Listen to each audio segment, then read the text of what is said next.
Hello, my dear listeners. Before we begin today's story, I want to send a heartfelt hug to three wonderful souls: Patricia Monroe from Portland, Oregon, Sylvia Romero from Buenos Aires, Argentina, and Helen Crawford from Edinburgh, Scotland. It means so much to know that our stories are traveling farther than I ever imagined. And you? Where are you listening from today? Tell me in the comments. I always check, and who knows? Maybe your name will be the one I mention next time. Now, let's start today's story. The pantry was small, dark, and smelled of dried herbs and bleach. It was the only place Hannah Collins could find to hide, to let the tears she had been holding back all night finally fall. She pressed the cold metal of a shelving unit against her forehead, her phone clutched in her trembling hand. "Dottore, per favore," she whispered into the phone, her voice a choked, desperate plea in the fluent Italian she had learned from her grandmother. "Doctor, please. Is there anything we can do? Anything at all?" The doctor's voice on the other end was kind but firm, the same gentle clinical finality she had heard 100 times before in her own work as a nurse's aide. The words palliative, comfort, and quality of life were a death sentence wrapped in soft, compassionate language. The door to the pantry swung open suddenly, flooding the small space with the bright, warm light of the restaurant's main dining room. Hannah gasped, spinning around, hastily wiping her tears with the back of her hand. It was Nicholas Santoro. He stood in the doorway, a tall, imposing figure in a perfectly tailored dark suit. He was the owner, a man whose presence was a rare and terrifying event for the staff. His eyes, a cool, piercing gray, swept over her, taking in her tear-streaked face, the phone clutched in her hand, her disheveled state. He didn't say a word. He just looked at her, and in that silent, assessing gaze, she felt a chill that had nothing to do with the cold shelves behind her. "Hannah!" Her manager, Marco, appeared behind Mr. Santoro, his face a mask of panicked fury. "What are you doing? Get off the phone. Mr. Santoro is doing a surprise inspection." "I'm sorry," she stammered, quickly ending the call and shoving the phone into her apron pocket. "It was a family emergency." Nicholas Santoro still said nothing. He simply stepped aside, allowing her to scurry past him, his cold, unreadable eyes following her every move. Later, at the end of her shift, as she was tying her worn-out sneakers, ready to face the long bus ride home, two large men in identical dark suits blocked her path at the staff exit. They were polite, but their presence was an immovable wall. "Mr. Santoro would like to see you," one of them said, his voice flat, devoid of emotion. Her heart hammered against her ribs. She was being fired. She was going to be fired for taking a personal call, for crying in the pantry, for looking weak in front of the owner. She was escorted to Marco's office. Nicholas was there, waiting for her, standing by the window, looking out at the glittering city lights. He turned as she entered, his face an unreadable mask. He looked at her for a long, silent moment, and then he spoke, his voice a low, calm rumble. But the words he spoke were not in English. They were in perfect, fluent Italian. "Tua nonna," he said, "è al St. Jude's Hospice, cancro al pancreas, stadio 4. Your grandmother, she's at St. Jude's Hospice, pancreatic cancer, stage 4. Hannah froze, the blood draining from her face. The air left her lungs in a silent, shocked gasp. How? How could he possibly know that? Nicholas turned his gaze from her pale, horrified face to the two men standing guard at the door. He gave a slight, almost imperceptible nod. "Non lasciatela andare," he said, his voice a low, definitive command. "Don't let her leave." The office door clicked shut, the sound echoing in the sudden, terrifying silence. And Hannah realized, with a wave of pure, cold dread, that she was locked in a room with the most powerful and most mysterious man in the city. "I'm not your prisoner." The words burst from Hannah, a cry of pure, panicked defiance. She backed away from him, her heart hammering against her ribs. Nicholas remained perfectly calm, his expression unreadable. He gestured to the chair opposite the large mahogany desk. "Sit down, Hannah," he said, his voice not a command, but a quiet, reasonable request that was somehow even more unnerving. She hesitated, then reluctantly did as he asked, perching on the edge of the expensive leather chair. "You are not my prisoner," he said, taking his own seat behind the desk. He steepled his fingers, his cool gray eyes studying her.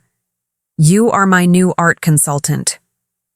The statement was so absurd, so completely out of left field, that for a moment, Hannah could only stare at him. "You're... what?" "My company is in the final stages of acquiring a historic hotel in Rome," he explained, his tone all business. "The Villa d'Oro. It has an extensive and potentially very valuable private art collection. I require an expert to travel to Rome, catalog the pieces, and provide a full appraisal." He paused, his gaze intense. "I heard your phone call. I recognized your fluency in Italian." "A quick background check," he added, the words spoken so casually they were chilling, "revealed your degree in art history from the University of Chicago."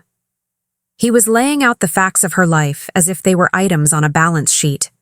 I can't just go to Rome," she stammered. "My job. My grandmother." "Your job is no longer a concern," he said flatly. "And as for your grandmother..." He slid a thick, leather-bound contract across the polished desk toward her. "I suggest you read this." Her hands trembled as she opened the folder. The salary figure printed on the first page made her gasp. It was more money than she could hope to earn in 10 years of waitressing. But it was the next clause, the one under the heading Family and Medical Benefits, that made her world stop.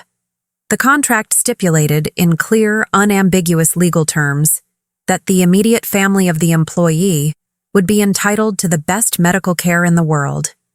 It specifically named an experimental treatment program for pancreatic cancer at a renowned clinic in Switzerland, a program she had read about in medical journals, a program so astronomically expensive it was reserved for billionaires and royalty.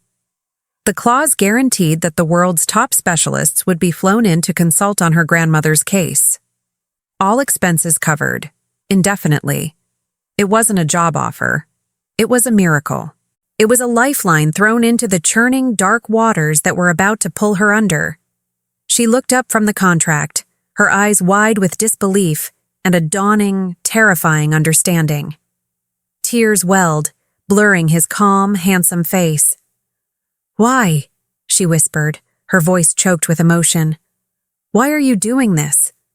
He stood up and walked around the desk, stopping just a few feet from her. His gaze was intense, penetrating, as if he were looking not at her, but through her, into a past she didn't know existed. "Because I recognized your grandmother's name from my background check," he said, his voice a low, serious rumble. "Eleonora Collins." He paused, letting the name hang in the air. "The Santoro family has a debt to the Collins family," he stated, the words heavy with the weight of a long-held secret. "A debt of honor, and it's a debt that I am now going to pay." 24 hours later, Hannah was sitting on a cream-colored leather seat that probably cost more than her car, staring out the window of a private jet as it sliced through the clouds. The world she knew, a world of bus schedules, instant noodles, and worn-out nursing shoes, had vanished. In its place was this surreal, silent luxury. She felt like a bird that had been plucked from its simple nest and placed in a gilded, impossibly beautiful cage. Across the spacious cabin, Nicholas sat working on his laptop, as distant and unapproachable as a king in his throne room. Since she had signed the contract, he had been nothing but professional. A car had picked her up. Her sparse belongings had been packed and sent ahead. A brief, tearful phone call had been arranged with her grandmother, who, thanks to a generous, anonymous donation to the hospice, was already feeling more comfortable. He had orchestrated everything with a quiet, terrifying efficiency, and now they were suspended 30,000 feet in the air, two strangers bound by a mysterious, decades-old debt. He slid a thick dossier across the polished table between them. "The preliminary inventory of the Villa d'Oro collection," he said, his voice cool, all business. "You can begin your review." Hannah tried to focus on the pages, on the lists of Renaissance paintings and Roman sculptures, but her mind was a whirlwind of questions. She finally closed the folder. "I need to know," she said, her voice firmer than she expected. "This debt, what was it? What did your family do to mine?" Nicholas looked up from his laptop, his gray eyes unreadable. "It's a matter of family history, Hannah. It has nothing to do with your work." "It has everything to do with it," she insisted. "You've turned my life upside down. You're sending my grandmother to the best doctors in the world. I deserve to know why." He was silent for a long moment, studying her. A flicker of something, respect, annoyance, in his eyes. "My grandfather made a mistake," he said finally, his voice clipped, evasive. "A business deal that went wrong. He wronged your grandfather. I am simply correcting that mistake." It was a wall, polite but firm. She knew she would get nothing more from him. The jet didn't land at Fiumicino, Rome's bustling commercial airport. It touched down on a private, secluded airstrip, nestled in the rolling hills of the Roman countryside. A black car was waiting on the tarmac. As they drove, they passed through a set of ancient, imposing iron gates, down a long driveway lined with cypress trees, and stopped in front of a breathtakingly beautiful villa.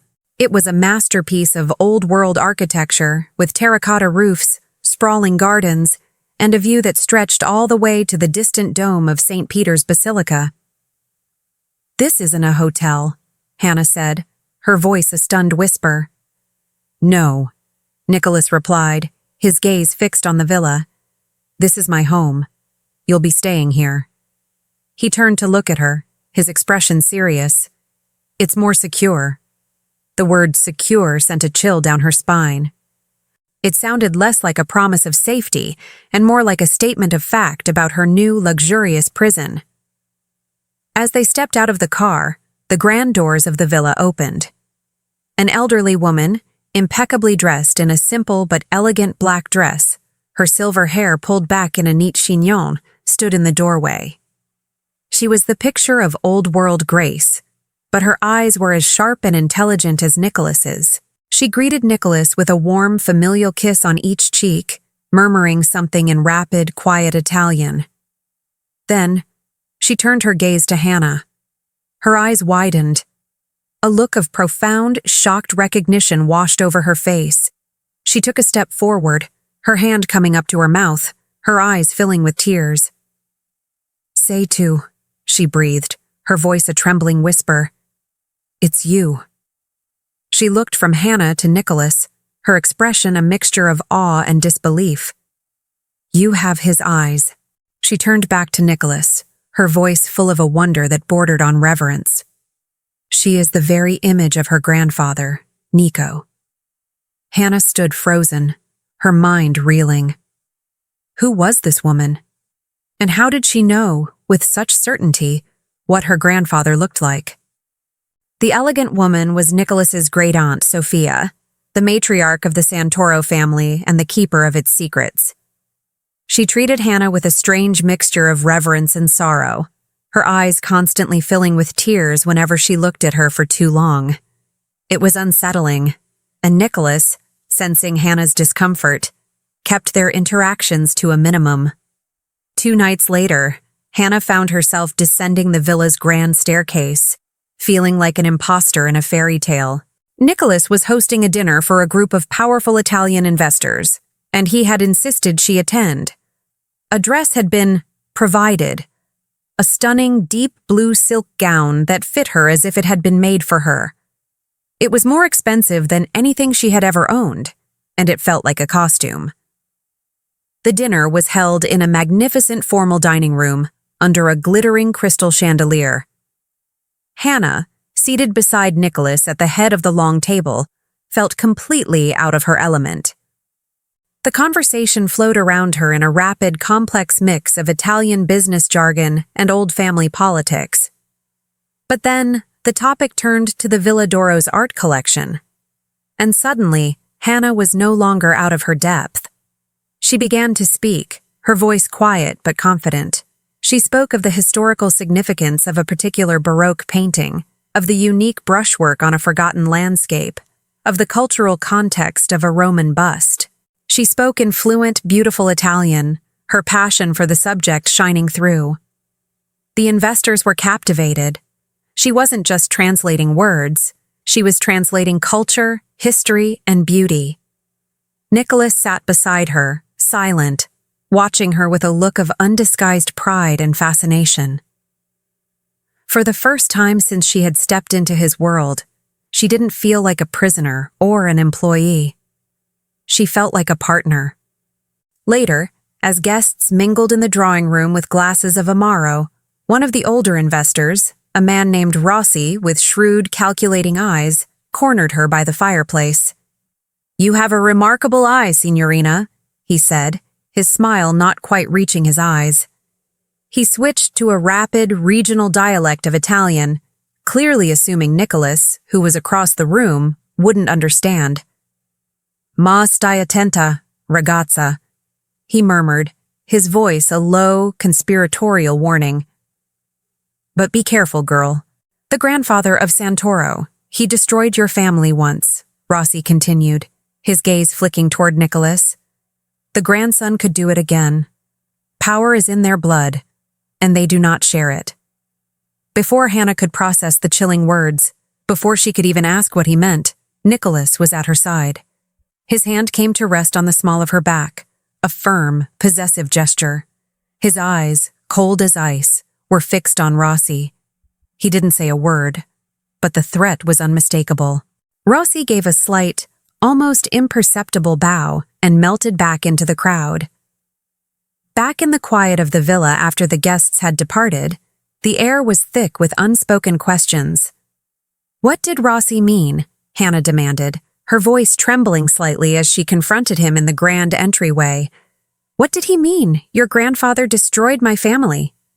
Nicholas sighed, the cool, controlled facade he maintained for the world finally cracking. He looked tired, haunted. "It's complicated, Hannah." "I don't care," she insisted. "I have a right to know. You brought me here. You involved me in all of this. I deserve the truth." He stared at her for a long moment, a battle warring in his eyes. Finally, he gave a slow, resigned nod. "You're right," he said. "You do." He led her not to the living room, but to his private study, a room she had not yet seen. It was a dark, masculine space, lined with books from floor to ceiling. He walked to a large, ornate desk and, with a series of quiet clicks, opened a hidden safe behind a false panel. From inside, he removed a single object, a small, ancient-looking diary, bound in worn, cracked leather. "This was my grandfather's journal," he said, his voice a low, heavy murmur. He held it out to her. "I think it's time you learned the truth about our debt." Hannah took the diary, her fingers trembling as they brushed against the worn leather. It felt heavy in her hands, heavy with the weight of secrets she wasn't sure she was ready to know.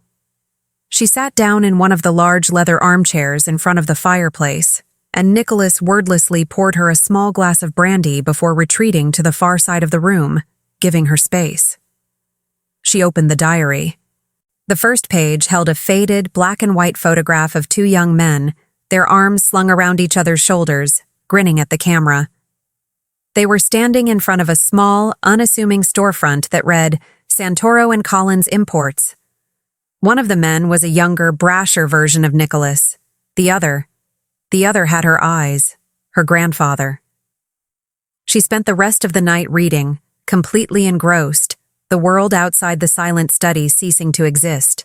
The diary, written in a mix of Italian and English, told a story of ambition, friendship, and betrayal. It detailed how her grandfather, a brilliant art historian with an eye for undervalued masterpieces, and Nicholas's grandfather, a shrewd and ruthless businessman, had built the Santoro Empire together from nothing. Her grandfather sourced the art, the priceless antiques that became the foundation of their wealth. His grandfather handled the deals, the logistics, the dirty work. They were best friends, brothers. Then came the entry that made her blood run cold. It was dated during a massive financial crisis in the 1970s. The business was on the verge of collapse. Nicholas's grandfather, in a moment of sheer panicked greed, had made a deal with a rival family to save himself. He had framed his best friend, her grandfather, for fraud, using falsified documents to push him out of the company and seize his shares, his assets, his entire life's work. The Collins family was ruined, disgraced, forced into a quiet, humble life, while the Santoro family rose to become one of the most powerful in the country. Hannah felt a wave of nausea. This wasn't a business deal gone wrong. It was a cold, calculated act of treachery. She turned to the final entry. It was dated decades later, just weeks before Nicholas's grandfather had died. The handwriting was shaky, filled with the remorse of a dying man. "I have lived my life with this poison in my soul," he wrote. "I betrayed the only true friend I ever had. I built an empire on a foundation of lies. But there is one last secret, one last sin I must confess. The Verona collection, the heart of our fortune, the priceless art that started it all. It was never mine. It belonged to him. It was his discovery, his legacy. I hid it away, claiming it was lost in a fire, and it has been my secret shame ever since. I pray that one day, a Santoro with more honor than I will find a way to make this right, to return what was stolen. The Verona collection, the very same collection she was here to appraise." Hannah closed the diary, her body trembling with the force of the revelation. Her work here wasn't a job. It wasn't a pretense. It was the key to her own stolen inheritance. She looked up, her eyes meeting Nicholas's across the room. He had been watching her, his face a mask of quiet, shared pain. "You knew," she whispered, her voice hoarse. "You knew this whole time." He gave a slow, solemn nod. "I knew the collection was rightfully yours," he admitted, his voice heavy with the weight of his family's sin. "But I didn't know how to give it back to you. Not without exposing the darkest secrets of my family. Not without destroying the very empire I was sworn to protect." He looked at her, his gaze full of a raw, desperate honesty. "I needed you, Hannah. I needed you to find it for yourself." The confession hung in the air between them, a bridge of shared history and inherited pain. Hannah stared at him, the anger she should have felt eclipsed by a profound, aching sadness. He wasn't just a mafia boss. He was the reluctant warden of his family's darkest secrets, a man trying to atone for the sins of his grandfather. Later, she found him standing on the wide stone terrace, staring out at the glittering lights of Rome. He looked more alone, more vulnerable, than she had ever seen him.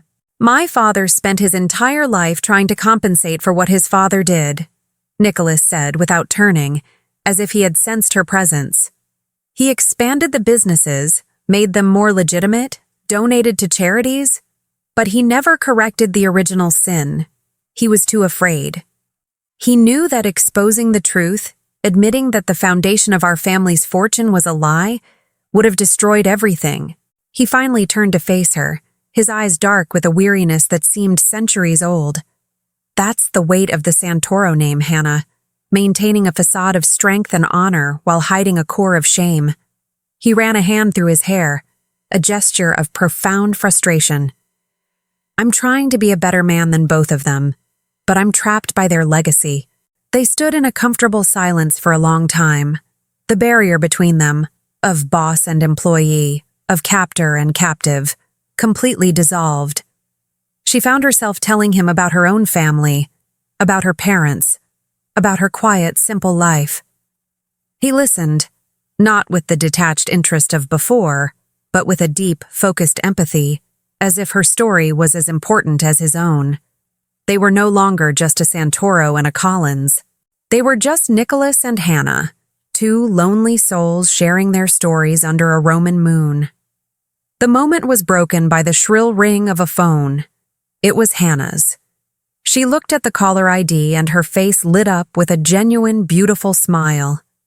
"It's the hospice," she said, her voice full of a sudden, breathless hope. She answered, and as she listened, tears of pure, unadulterated joy began to stream down her face.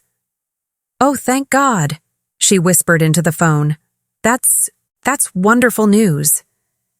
She hung up and turned to Nicholas, her face radiant. "The treatment," she said, her voice choked with emotion. "It's working. Better than anyone expected. Her tumor is shrinking. She's stronger, more lucid. The doctors, they're hopeful." Without thinking, without hesitating, she closed the space between them and threw her arms around his neck, burying her face in his chest. "Thank you," she sobbed, her gratitude a raw, overwhelming force. "Thank you, Nicholas." He froze for a second, completely taken aback by the impulsive physical contact. He was a man who was rarely touched, a man who kept the world at arm's length. But then, slowly, hesitantly, his own arms came up to wrap around her, pulling her closer, holding her tight against him. It was an awkward, unfamiliar gesture for him, but it was also solid, protective, and surprisingly gentle. The embrace was electric. It was charged with her relief, her gratitude, his surprise, and a deep, unspoken current of attraction that had been simmering between them for days. When she finally pulled back, her face flushed, her eyes still shining with tears, the atmosphere on the terrace had changed. The air was thick, heavy with everything they hadn't said. He lifted his hand, his fingers gently brushing a stray tear from her cheek. His dark eyes, no longer guarded, were filled with a raw, undisguised desire. "Hannah," he whispered, his voice a low, rough murmur. But before he could finish, before he could close the final inch between their lips, his head of security, a large, stoic man named Franco, burst onto the terrace.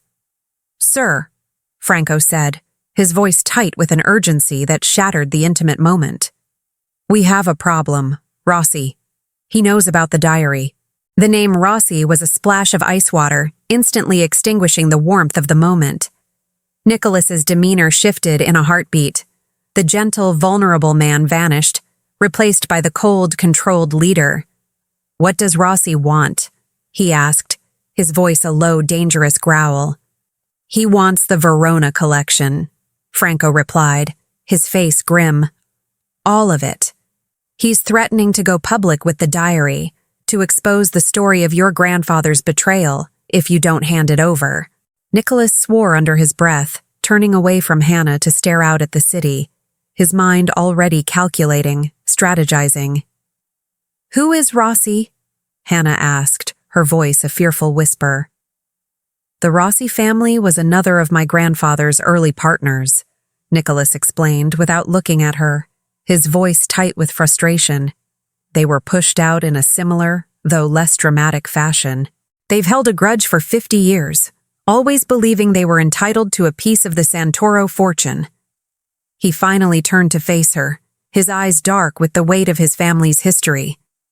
And now, he thinks he's found the leverage to finally collect. The implications were devastating. Exposing the secret of the diary wouldn't just be a public relations nightmare.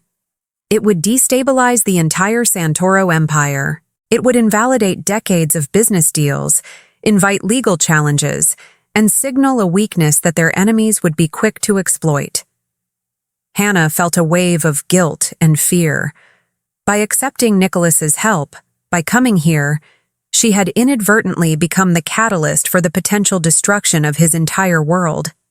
She was the key to his family's shame, and now she was a pawn in a dangerous game she didn't understand. But as she looked at the problem, her mind, trained to find patterns and solve puzzles, began to work.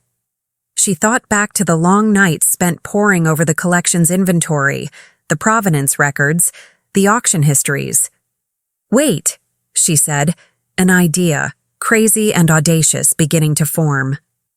"The collection. There's a painting. The Sunset over Florence. It's listed as a minor work by a student of Titian, but the provenance is weird. It doesn't track." "I thought it was just a clerical error, but—" She looked at Nicholas, her eyes wide with a dawning realization. What if it's not? What if it's the key? Driven by a sudden, fierce intuition, she led him back to the study. She pulled out the thick dossier and flipped to the page on the painting. "Look," she said, her finger tracing the convoluted ownership history. "It was lost around the same time your grandfather lost the rest of the Verona collection. But this piece reappeared in a minor auction in the 80s, misattributed. My theory is that your grandfather faked its loss, then secretly bought it back years later under a false identity to hide it in plain sight within his own collection." She looked up at him, her heart pounding. "Nicholas, what if that painting isn't by a student? What if it's the real masterpiece? A lost Titian? If it is, it could be worth more than the rest of the entire collection combined." The plan unfolded in her mind, brilliant and daring. "We offer Rossi the deal," she said, her voice gaining strength, confidence. "We give him the entire Verona collection. We let him think he's won, that he's bankrupted you. But we keep the one painting, the one that's worth everything." Nicholas stared at her, a slow, stunned admiration dawning on his face. It was a brilliant, high-stakes bluff, a move worthy of his grandfather, but tempered with a modern, strategic cunning. "It's risky," he said, his mind already turning over the possibilities. "Extremely risky. If he discovers the truth about the painting, he'll burn us to the ground." "He won't," she insisted. "He's blinded by greed. He'll see the volume of what he's getting, not the value of what he's losing." He looked at her, at the fire in her eyes, at the fierce intelligence on her face. She wasn't just a victim caught in his world. She was a player, a partner. "To pull this off," he said, his voice a low, serious murmur, "you'll have to trust me, completely. No questions, no hesitation." He held her gaze, his own eyes searching hers. "Do you trust me, Hannah?" The plan was set in motion. The next 2 days were a whirlwind of secret preparations. To pull off the bluff, they needed to be certain about the painting. Nicholas arranged for a discreet, after-hours visit to the secure vault where the collection was being temporarily stored. They entered the vault, a cold, sterile room, and the world outside ceased to exist. There was only the two of them and the art. Nicholas located the painting, and they carried it to a small private viewing room, a secret space behind a false bookshelf in the vault's office that Nicholas accessed with a hidden code. The room was small, intimate, the air thick with the scent of old canvas and the low hum of the climate control. The proximity, the shared secret, the adrenaline of their dangerous plan, it all combined to create a palpable electric tension between them. They placed the painting on an easel, and Hannah began her work. She examined the canvas under a special light, her touch gentle, reverent. She pointed out the subtle layers of paint, the almost invisible craquelure, the unique way the artist had captured the light. "See?" she whispered, her voice full of a quiet, passionate excitement. "The brushwork here. It's not a student's. It's a master's." As they leaned over the painting together, their heads close, their shoulders brushing, the tension became unbearable. He would point to a detail, and his fingers would graze hers. She would turn to explain something, and her breath would catch at the intensity in his gaze. They were no longer boss and employee, or Santoro and Collins. They were just Nicholas and Hannah, a man and a woman caught in a powerful, undeniable current. "There's something else," Hannah said, her voice a hushed whisper. She carefully turned the heavy painting around. "Look." On the back of the old wooden frame, nearly obscured by age and dust, was a small brass plaque, and on it a faint, hand-carved inscription, Nicholas leaned in closer to read it. It was in Italian. Amico mio, perdonami. My friend, forgive me. And below it, 2 sets of initials, GS and AC Giuseppe Santoro, and Alessandro Collins. It was a message from his grandfather to hers, a hidden apology, a secret confession attached to the most valuable piece in the collection, left there for someone to one day find. The weight of the discovery, the profound, tragic history that bound their families, filled the small, silent room. Nicholas looked from the inscription to Hannah, his face a mask of overwhelming emotion. He wanted you to find it, he whispered, his voice thick with a feeling he could no longer suppress. He wanted his friend's family to have their legacy back. He reached out, his hand gently cupping her cheek. The last of his control, the last of his resistance, crumbled. He leaned in and kissed her. It was not a kiss of passion or of conquest. It was a kiss of profound, soul-deep recognition. It was tender, searching, and filled with all the unspoken words, all the shared history, all the burgeoning hope that had grown between them. It was a kiss that tasted of forgiveness, of destiny, of a new beginning. It was a promise, sealed in the silence of a secret room, surrounded by the ghosts of their past. The meeting with Rossi was set for the following evening. The location was a private, high-end art gallery, a neutral ground chosen by Nicholas. The Verona collection was moved and displayed, each piece lit to perfection, a magnificent, multi-million-dollar offering to a greedy man. Hannah played her part with a cool, confident grace that stunned Nicholas. Dressed in an elegant, understated black dress, she walked Rossi through the collection, her voice a calm, professional murmur as she explained the history and value of each piece. She was no longer the timid waitress or the frightened girl. She was a master of her craft, a confident expert in her element. Nicholas watched from a distance, communicating with her through a discreet earpiece, a silent partner in her performance. "She's brilliant," he murmured to Franco, who stood beside him, watching the scene unfold on a security monitor. "She's a Santoro, in all but name," Franco replied, a note of profound respect in his voice. The tension in the gallery was thick enough to cut with a knife. Rossi circled the collection like a shark, his eyes narrowed, suspicious, searching for a flaw, a trick. Finally, he stopped. He stopped in front of The Sunset Over Florence, the masterpiece disguised as a minor work. "This one," Rossi said, his voice a low, suspicious growl. "It feels different from the others." Hannah's heart hammered in her chest, but her face remained a mask of calm professionalism. Through her earpiece, she heard Nicholas's voice, steady and reassuring. "Stay calm. Let him talk."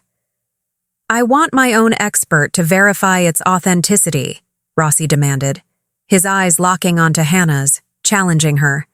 "Before I agree to anything." This was it, the moment the entire plan hinged on. The moment it could all fall apart. Nicholas's voice came through her earpiece, a low, confident murmur. "Agree to it.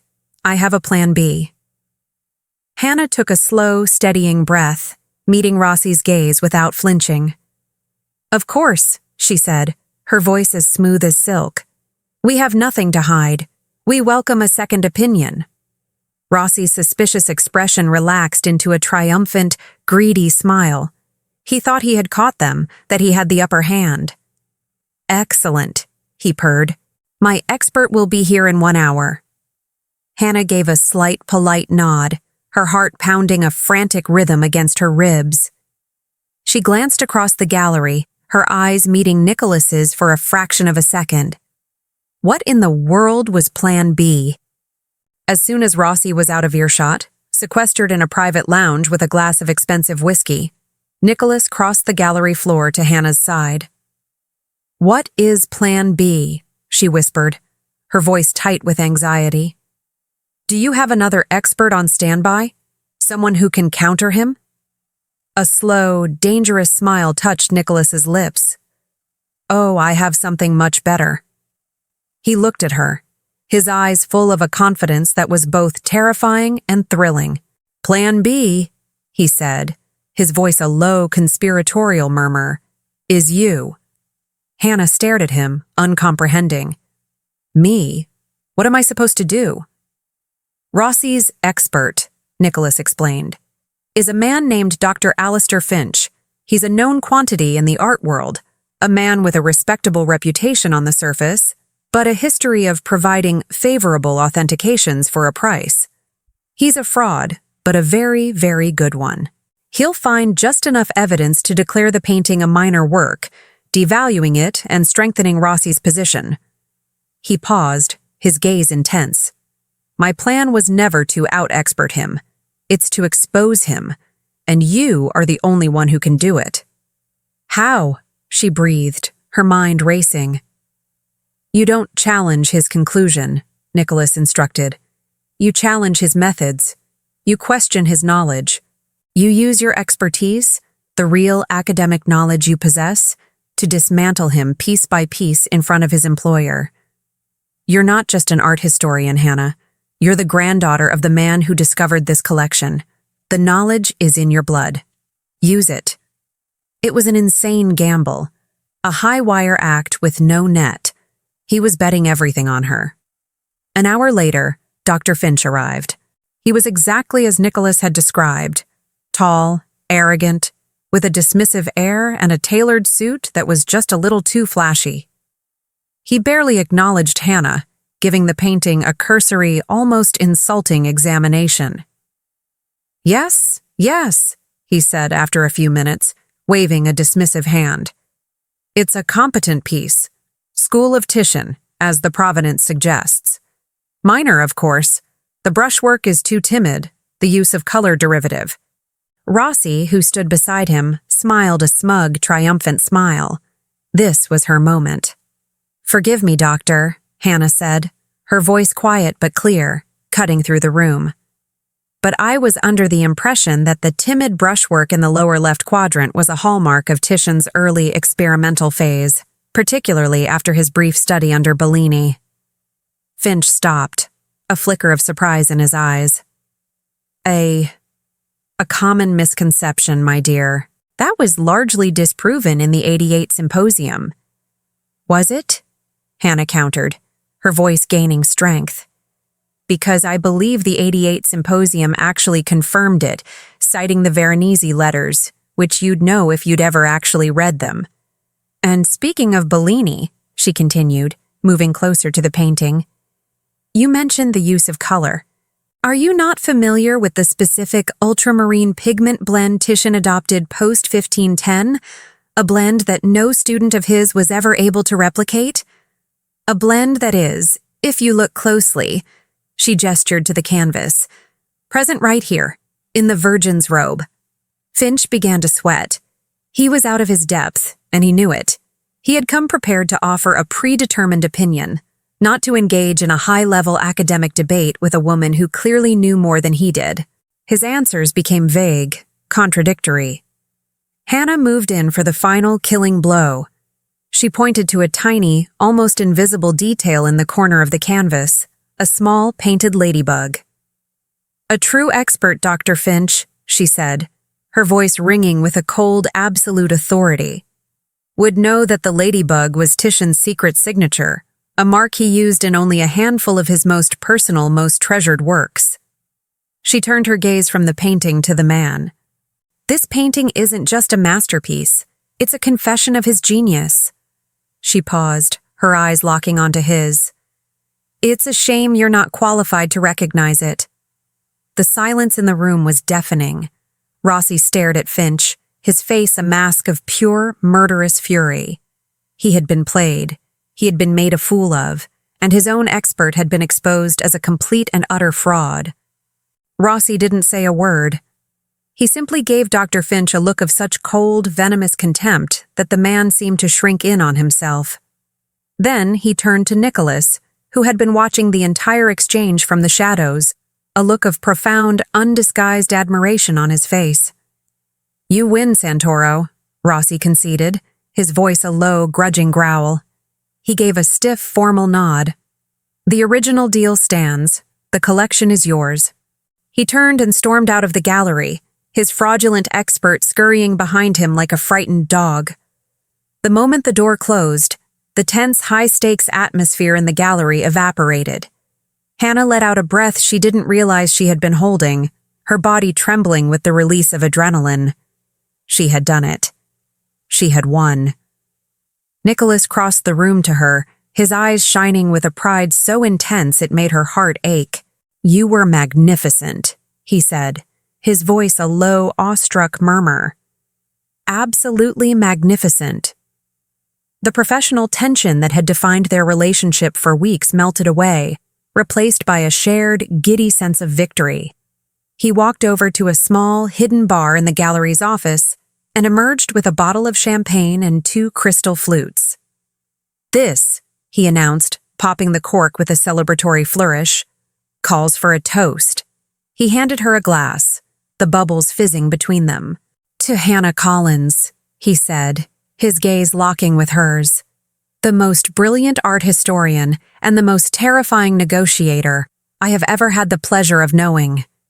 She laughed, a real, genuine laugh of pure relief and joy. "To us," she countered, clinking her glass against his. "To a pretty good team." They drank the champagne, the cool, crisp taste a balm to their frayed nerves. The adrenaline of their victory, combined with the alcohol, created a heady, intoxicating mix. The soft classical music that had been playing in the background all evening suddenly seemed more intimate, more romantic. "I never knew anyone like you, Hannah Collins," Nicholas said, his voice a low, husky murmur as he set his empty glass down. "I never knew anyone like you either, Nicholas Santoro," she replied, her own voice a little breathless. He took her glass from her hand and placed it beside his. He stepped closer, the space between them crackling with an energy that had nothing to do with their business deal. "Thank you," he said, his hand coming up to gently cup her cheek. "For what?" she whispered. "For everything," he replied. And then he kissed her. It was not like the first tentative kiss in the secret room. This was a kiss of triumph, of celebration, of a deep, undeniable passion that had been simmering just beneath the surface for weeks. It was a kiss that acknowledged everything they had been through together, and everything they were about to become. The world outside the silent, empty gallery ceased to exist. There was only the two of them, the taste of champagne on their lips, and the dizzying, beautiful certainty that their lives had just changed, irrevocably and forever. Hannah woke slowly, wrapped in the unfamiliar luxury of 1,000 thread-count sheets, and the even more unfamiliar warmth of a strong arm draped protectively around her waist. The morning sun was streaming through the floor-to-ceiling windows of Nicholas's bedroom in the villa, painting the room in soft, golden light. For the first time in what felt like a lifetime, she felt completely, utterly at peace. She turned in his arms to find him already awake, watching her, a soft, tender smile on his face. "Good morning," he murmured, his voice a low, sleepy rumble. "Good morning," she replied, a shy smile touching her own lips. He brought his hand up to gently trace the line of her jaw. "No regrets?" he asked, a flicker of the old vulnerability in his eyes. "Not a single one," she whispered, and leaned in to kiss him, a slow, sweet kiss that was a promise of a new beginning. He brought her breakfast in bed on a heavy silver tray, strong Italian coffee, fresh pastries, a small bowl of berries. The gesture was so unexpectedly domestic, so tender, that it made her heart ache. They ate and laughed, their conversation easy and intimate, like a couple who had been together for years, not weeks. They were no longer a boss and his consultant, or a mafioso and his ward. They were just Nicholas and Hannah. "So what happens now?" she asked, her voice a little hesitant as she sipped her coffee. "Now," he said, his expression growing serious, "we finish what my grandfather started. We get your inheritance." He explained the final piece of the puzzle. The original Sunset over Florence, the real Titian, was not in Rome. It was secured in a private bank vault in Zurich, under an account opened decades ago in his grandmother's maiden name. "It's the safest place in the world," he assured her. "We'll fly there next week. We'll retrieve it. It's yours, Hannah. Your birthright." The plan was simple, clean. The danger was over. They had won. The idyllic moment was shattered by the sharp, urgent ring of Nicholas's private phone, the one reserved for his most trusted inner circle. He answered, his brow furrowing as he listened. Hannah watched his expression change, the relaxed, happy man from moments before vanishing, replaced by a cold, hard mask of fury. "What do you mean she's gone?" He growled into the phone, his voice a low, dangerous rumble. Hannah sat up, her heart seizing with a sudden cold dread. "She's gone." He saw the look of panic on her face and quickly held up a hand to reassure her. "It's not your grandmother," he said, his voice tight. "She's fine. The doctors are with her." He turned his attention back to the phone, his voice dropping even lower, becoming even more lethal. "Find her, Franco. Now." He hung up, his jaw tight, a muscle flexing in his cheek. "Nicholas, what is it?" Hannah asked, her voice trembling. "Who's gone?" He looked at her, his eyes dark with a new, terrible storm. "It's my nonna," he said, his voice a strained whisper. "The woman you met at the villa." He took a deep, ragged breath. "Rossi took her." The news hit the room like a physical blow. Rossi. The man they had defeated. The man they had humiliated. He had retaliated in the cruelest way imaginable, targeting the frail, elderly heart of the Santoro family. "He'll use her to force me to hand over the painting," Nicholas said, his voice a low, murderous growl as he paced the bedroom, his mind already a whirlwind of strategy and cold, calculated rage. The original. He must have found out about Zurich, but Hannah wasn't listening to his strategy. She was standing up, her own fear replaced by a fierce, protective resolve. "I started this," she said, her voice quiet but ringing with an undeniable strength. "When I agreed to help you, I'm going to finish it with you." "Absolutely not," he shot back, stopping his pacing to face her. "You're staying here, where you're safe. This is my world, my fight." "She was kind to me," Hannah insisted, her eyes flashing. "She told me about your mother.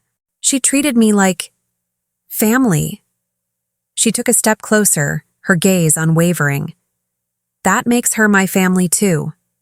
And I don't abandon my family." Her words, her fierce, unwavering loyalty seemed to disarm him. He looked at her, at the strength and courage that radiated from her, and he knew he couldn't shut her out.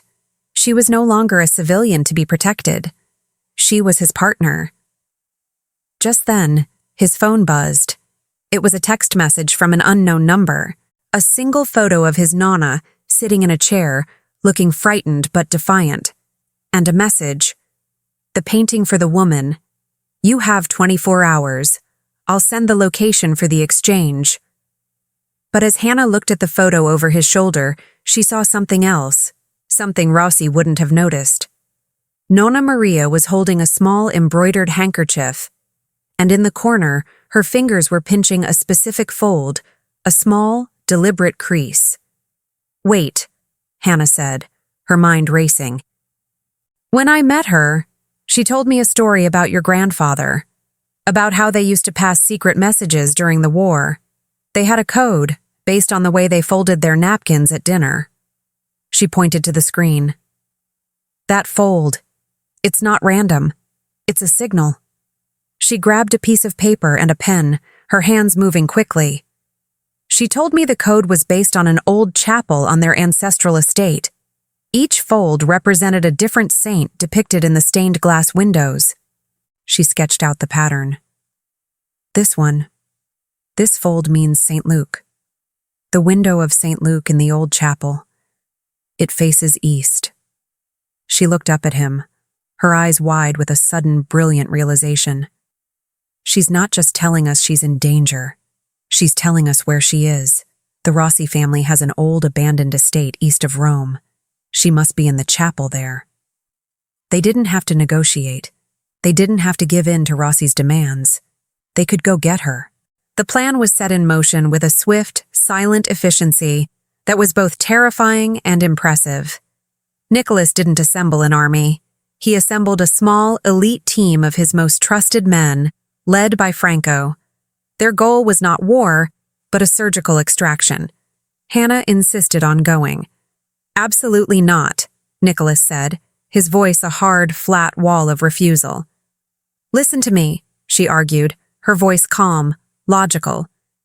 "You're going in with guns and force. You'll terrify her. She's an old woman who has just been kidnapped. I'm a nurse. I'm the only one there she might recognize as a friendly face.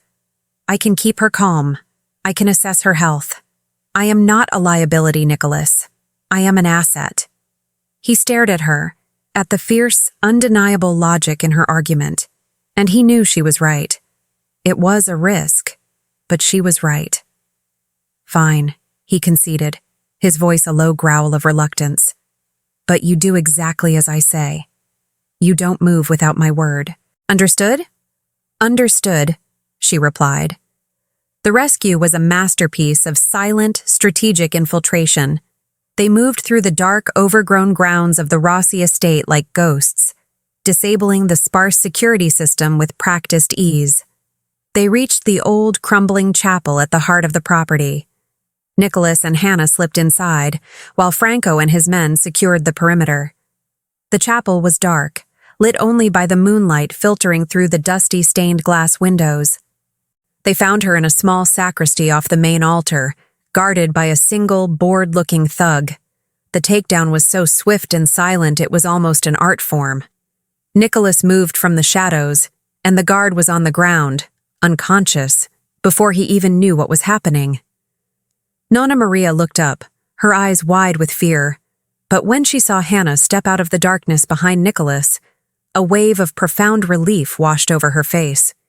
"I knew you would come," she whispered, her voice trembling as Hannah rushed to her side. "Are you all right, Nonna?" Hannah asked, her nurse's instincts taking over as she checked her pulse, her breathing. "I am fine, child. Just tired."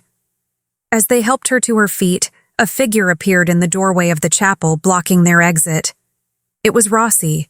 He wasn't angry. He looked defeated, desperate. "I've lost everything," he said, his voice a hollow, empty rasp. He held up a gun, but his hand was trembling. "My family, my reputation. This was my last chance." He wasn't a monster. He was just a pathetic, broken man who had made one gamble too many. Nicholas stepped in front of the two women, shielding them with his body. "It's over, Rossi," he said, his voice firm but not unkind. "I have nothing left to lose," Rossi whispered, raising the gun. But before he could pull the trigger, Nicholas, in a move that stunned everyone, including his own men, did something completely unexpected. "I will give you a way out," he said, his voice calm, reasonable. "An honorable one. There is a bank account, untraceable. Enough money for you to disappear, to start a new life somewhere else. In exchange, you give me your loyalty. You vanish from this world, and you owe me one favor, to be called in at any time of my choosing." It was an act of mercy, not of vengeance. It was a move born not of the old Santoro code of an eye for an eye, but of a new code, one influenced by the quiet, compassionate strength of the woman standing behind him. Rossi stared at him, his gun wavering, his mind unable to process the offer. Mercy. It was the one thing he had not expected. Slowly, his hand dropped to his side. He nodded, a single, defeated gesture. "I accept," he whispered. 6 months later, the Colin Santoro Gallery opened its doors to the public. It was not a stuffy, exclusive space for the city's elite, but a vibrant, welcoming community art center. At the heart of the main hall, displayed with the reverence it deserved, was the Sunset over Florence, the lost Titian masterpiece, now returned to its rightful place in the world. The gallery, and the charitable foundation it supported, had been funded entirely by the sale of the rest of the Verona collection. It was a legacy rebuilt, a fortune born of betrayal now transformed into a beacon of hope, offering art scholarships to underprivileged youth and funding medical treatments for families in need. Hannah stood at the center of the bustling opening night, no longer a waitress or a consultant, but the gallery's director, a respected figure in the city's art and philanthropic communities. She was radiant, her quiet confidence a powerful magnetic force. Nicholas was by her side, his hand resting possessively on the small of her back. He was still a powerful man, but his power was different now. It was quieter, more assured, wielded not to control or intimidate, but to protect and to build. Nonna Maria, looking healthier and happier than she had in years, held court in a corner, telling stories to a rapt audience. A large anonymous donation from a retired Swiss businessman had ensured that her hospice was now the best-funded palliative care center in the country. Later in the evening, Nicholas pulled Hannah away from the crowd, leading her to a quiet balcony overlooking the city. "My grandfather created a legacy of debt," he said, his voice a low, soft murmur as he wrapped his arms around her.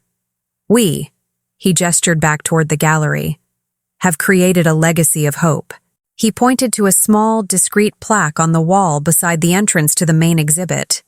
It read, "In memory of a great friendship, so that the mistakes of the past may build a better future." He turned to face her, taking her hand in his. A simple, elegant diamond ring now sparkled on her finger. "I love you, Hannah Collins," he said, his voice thick with an emotion he no longer tried to hide. "I love you, Nicholas Santoro," she replied, her own eyes shining with tears of pure, unadulterated happiness. They kissed, a long, slow, deep kiss that was a promise of a lifetime. They were no longer defined by the ghosts of their grandfathers, by secrets or by danger. They were defined by the beautiful, powerful legacy they were building together, a legacy of hope, of forgiveness, and of a love that had been born in a storm and had blossomed into a masterpiece.